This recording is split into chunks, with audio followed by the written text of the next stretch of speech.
This woman is named Elizabeth Potter. She's a surgeon in Austin.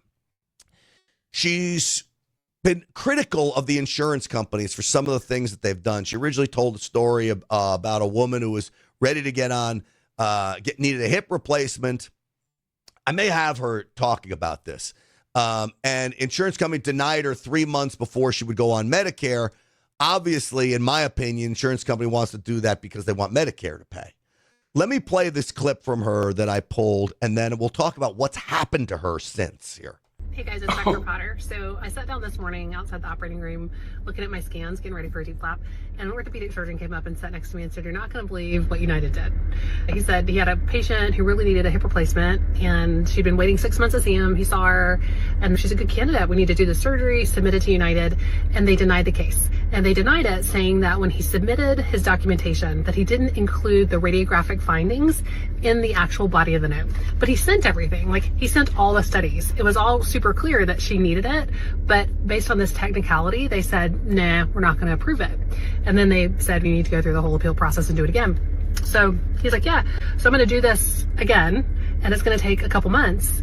And wouldn't you know that just a couple months from now, she's going to age out of their plan and be on Medicare.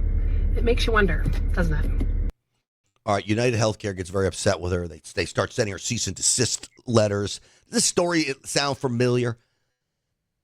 It sure does, Grant. I fight this battle every day. I have patients on some of the high-dollar drugs. One of them is called Repatha, and the insurance companies fight the doctors tooth and nail, even though they've been on the drug and doing well.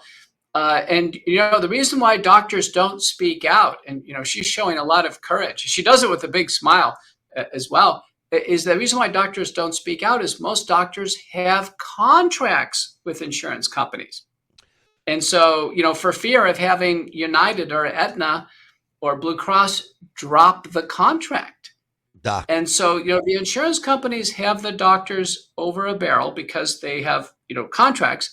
The patients are the ones who essentially get shortchanged here because instead of having the insurance company just go ahead and approve the surgery, come on, the doctors know who needs hip replacements. They have the x-rays, they've got the exam. It's the doctors who decide, not insurance companies.